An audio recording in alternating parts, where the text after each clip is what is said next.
compagnie. Me revoici après très longtemps. Je vais faire un update. Laurine. J'allais dire commun, puis je me suis dit non, je suis toute seule. C'est pas commun. Et puis après je me dis mais c'est un update quoi là? Un update lecture, mais un update lecture quoi? Et après je me suis dit ah mais oui c'est vrai, je m'appelle Laurine, c'est un update Laurine. Voilà, c'était la petite introduction. Merci beaucoup. Après quelques mois d'absence, parce que j'ai eu quelques mois d'absence, c'est vrai, je suis apparue avec Clémentine dans des vidéos de groupe, mais pas seule depuis très longtemps, et j'ai surtout pas filmé depuis fin décembre. C'est pour ça que j'ai changé de couleur de cheveux, voilà. On va tout de suite commencer parce que j'ai 5 livres à vous présenter, des bons, des moins bons. Mais j'avoue que là, tous les livres que j'ai choisis, ils étaient bof. Le premier, c'est Comme si c'était toi de Mary McFarlane. Je sais pas trop comment ça se prononce parce qu'il y a plein de H et les Américains. Alors, c'est aux éditions Milady. C'est une romance, comme d'hab, vous me connaissez. Cette fois-ci, c'est plus dans le genre adulte sans fesses. Non, il me semble qu'il n'y a pas de fesses. Donc, adulte, où on a des personnages qui ont environ 30 ans. Et cette fois-ci, c'est l'histoire d'Anna qui était grosse au lycée et qui était très, comment dire ça, pas très appréciée au lycée. Elle était folle amoureuse du, vous savez, le mec super populaire, nanana, tout le monde voit qui c'est. Sauf qu'il l'a ridiculisée totalement et elle l'a très mal vécu. Et quelques années plus tard, une dizaine, elle le retrouve. Et il ne sait pas du tout qui elle est. Ils sont obligés de travailler ensemble et on suit donc ces péripéties ou comment ils vont faire pour travailler ensemble parce que lui il se souvient pas d'elle, qui est devenue super jolie bien sûr, bon continuons un peu dans le cliché, mais elle se souvient bien qu'il l'avait ridiculisée devant des centaines de lycéens. J'avoue, le synopsis me plaisait beaucoup, je me suis dit ça va me plaire, la couverture est super jolie, ça fait automne et tout, j'ai adoré. Je me suis dit, ça va être cool, allez, on se lance là-dedans. Et puis, pas vraiment. En fait, on va dire jusqu'à la moitié du bouquin, il se passe pas grand-chose. Donc, il fait quand même bien 500 pages, oui, 460 et des brouettes. Et à la moitié, 200 pages, il n'y a toujours rien de bien intéressant qui s'est passé. Puis on passe dans les 300 pages, et la romance, je la voyais pas. Hein. Les personnages ne s'aimaient toujours pas, ils se détestaient. J'étais en mode, mais elle est où la romance là? Parce que moi je veux que des personnages qui se haïssent et où on s'ennuie, où il se passe rien. J'ai essayé de le finir quand même, parce que je me suis dit, j'aimerais savoir comment cette histoire se finit. Est-ce qu'ils vont finir ensemble ou non, malgré leur passé commun? Et du coup, je suis allée à la fin, mais vraiment, c'était une épreuve à surmonter et c'était pas tip top. Donc, un peu déçue, j'avoue. J'ai ensuite voulu lire le 5e et dernier tome de la saga Le Noir et ma couleur. Celui-ci, c'est Le Piège de Olivier Gay aux éditions Rajo. Ce livre, c'est enfin le dernier de la saga que j'ai commencé il y a déjà 1 an et demi, je dirais 2 ans peut-être. Et enfin, il me semble que c'était à peu près dans ces zones-là. Mais au départ, j'étais à fond dedans. J'adorais vraiment l'histoire. Et au fur et à mesure des bouquins, j'ai eu de moins en moins d'engouement. Puis là, je me suis dit, bon allez, je vais enfin lire le 5e tome, j'en serai débarrassée. Ça fait longtemps qu'il est dans ma palle, quand même, on y va. Puis je lis, et je me rends compte, oh mais c'était vraiment pas mal cette histoire, c'est sympathique. Et du coup, c'était pas mal. Oui, pour l'histoire, c'est toujours Manon et je sais plus comment ça s'appelle, Alexandre. Manon et Alexandre, où on croit que c'est juste un bad boy et un télo, sauf qu'en fait on se rend compte qu'il y a des pouvoirs magiques par-ci par-là, des couleurs, on sait pas trop, ils se font pourchasser. Enfin bref, beaucoup de mystères, d'épreuves, de choses comme ça, où ils doivent courir un peu partout, échapper aux méchants. Non, ce n'est pas une romance. Eh bien, je sais pas trop quoi dire. C'est bien pour clôturer l'histoire. Je m'attendais un peu à plus. Mais c'est vrai que ce livre-là n'est pas très long comme les précédents, hein, mais un peu moins de 300 pages, 280 à peu près. C'est pas énorme, mais c'est sympathique, mais sans plus, quoi. C'est pas mal niveau rebondissement, mais parfois je décrochais un peu parce que ça me paraissait un peu trop surréaliste, ou parfois les combats j'avais du mal à les visualiser. Mais dans l'ensemble, c'était une bonne saga quand même. Ça change un peu des romances que je lis habituellement. J'ai ensuite lu Insatiable, donc c'est le tome 2 de Thoughtless de S.C. Stevens aux éditions Hugo & Roman. J'avais lu le premier tome, c'était un livre blanc. Attendez, je vous le retrouve.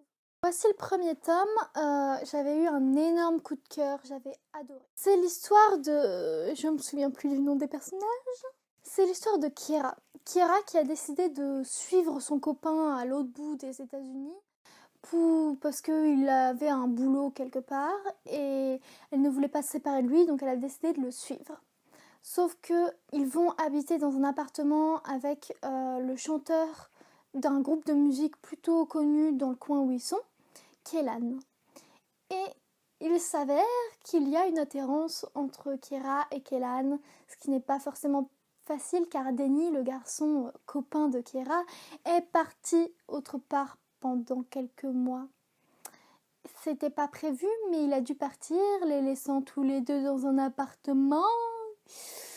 Voilà, c'était pas la meilleure idée qui soit. Je précise, livre avec fesse, de toute façon c'est Hugo & Roman et tout ça, donc le plus souvent il y a de la fesse. Le premier tome, vraiment c'était un coup de cœur. J'ai été plongée dans ma lecture, je pouvais plus lâcher le livre, j'ai dû le lire en 24, 48 heures, je sais plus, mais je me souviens que je l'avais lu très rapidement. Et puis, je ne sais pas pourquoi, j'ai pas acheté le tome 2. Il me semble que je le trouvais jamais en poche. Puis pour mon anniversaire, j'ai craqué, j'ai demandé à ma mère de me l'acheter en grand format, même si le premier tome était en poche, parce que je pouvais plus attendre. Puis j'ai lu ce tome, et je me suis dit, j'ai adoré retrouver mes personnages, c'est cool, mais je sais pas, il n'y avait pas la même chose que pour le premier tome. Le premier tome, il avait su m'embarquer dans leur histoire. Je m'arrachais les cheveux, limite, à savoir qu'est-ce qui allait se passer. Et là, la suite, j'avais l'impression que c'était trop... Je sais pas, il y a eu des rebondissements, tout ça, mais c'était vraiment beaucoup plus plat. Et en fait, il y avait moins de passion.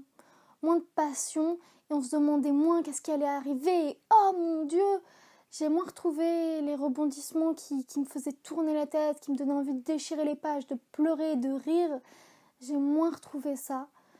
Et du coup, j'ai été déçue. Après, c'est toujours un bon livre, mais peut-être qu'ils auraient dû s'arrêter au premier tome. Peut-être que le premier tome n'aurait pas dû avoir de suite. C'est plutôt dommage. J'ai encore le troisième tome, donc peut-être que le troisième tome me fera monter dans mon estime cette saga, mais je ne sais pas. Pour le moment, j'ai été assez déçue du tome 2. Ensuite, j'ai lu Au bord de la tombe. C'est le tome 1 de Chasseuse de la nuit de Janine Frost, aux éditions Milady. Encore. C'est une histoire de vampire, c'est du beat lit. C'est l'histoire de Catherine qui est mi-humaine, mi-vampire.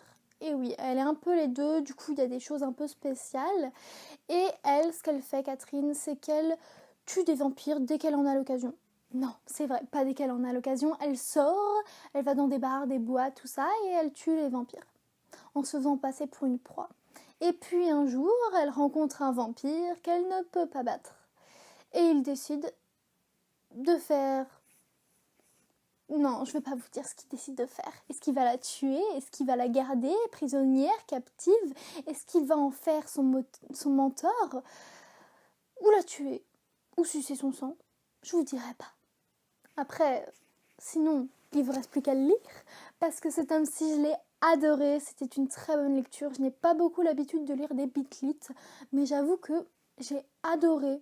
Vraiment, je savais pas trop si j'aimais le style vampire, à part pour Vampire Académique, vous savez tout ce que j'ai adoré normalement. Je savais pas trop si j'aimais le style vampire, beat lit, tout ça, mais ce tome-ci, j'ai adoré. Mais j'ai pas voulu lire le tome 2 tout de suite, j'ai voulu espacer un peu. Et le tome 2, je devrais le lire bientôt, vous le verrez dans 3 updates, 4 updates. Parce que j'ai lu beaucoup de livres entre ces livres-là et maintenant. Ouais, encore 2 updates que vous recevrez.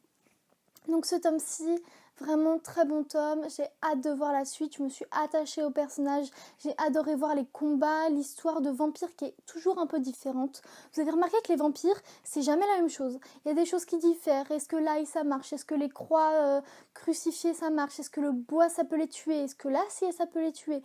C'est jamais la même chose, et là il y a encore quelques petits nouveaux détails, et j'ai bien aimé ça. Et le fait que ce soit une mi-humaine, mi-vampire, je trouve que c'est très intriguant et que j'ai hâte de voir la suite parce que cette saga est très longue, il me semble, il doit y avoir 10 tomes et je ne suis même pas sûre que ce soit fini. Et pour finir, j'ai lu le tome 2 de My Dilemma Is You de Christina Schippery aux éditions PKJ. Alors, le tome 1, je vous rappelle un peu, gros coup de cœur, c'était l'histoire de Chris et de Cameron qui se détestaient. Ils se font la guerre au lycée, ils ne s'aiment pas du tout, même s'ils font partie de la même bande de potes, et c'est assez compliqué. Ce tome-ci, j'ai moins aimé. J'ai pas retrouvé pareil, ce qu'il y avait de fort et ce qui me faisait ressentir des émotions dans le tome 1. J'ai retrouvé un peu l'histoire plate et qu'il se passait pas grand chose. Les meilleurs, en fait, Chris, elle a déménagé et elle s'est fait une nouvelle bande de potes dans le tome 1. Et on dit toujours que ses meilleurs amis qu'elle a laissés, c'était ses meilleurs amis, qu'elle les adorait, tout ça. Et je m'étais déjà plainte dans le tome 1 que on les voyait jamais. Là, on en revoit, mais je suis désolée, c'est pas pareil, c'est pas... Je retrouve pas vraiment de choses. Là, le tome 3, il est sorti, donc le dernier tome de la trilogie. Je vais peut-être attendre un peu avant de l'acheter, mais j'avoue que j'ai été déçue, donc j'ai hâte de voir si le tome 3 va remonter pareil. Là, j'ai eu que des déceptions, j'ai l'impression. Va remonter la trilogie dans mon estime, mais là, c'était vraiment pas fantastique, quoi. Donc, le tome 1, super. J'ai trouvé que ça changeait, c'était nouveau, mais le tome 2, pas super. Donc, j'ai hâte de voir le tome 3. C'en est tout pour l'update lecture. J'espère qu'il vous aura plu. Je sais que ça fait un moment que vous m'avez pas vu quand même. J'espère qu'il n'a pas été trop long. Dites-moi tout ce que vous trouvez en commentaire. Dites-moi ce que vous lisez en ce moment et puis tout ce que vous avez envie. Je vous souhaite de joyeuses lectures et puis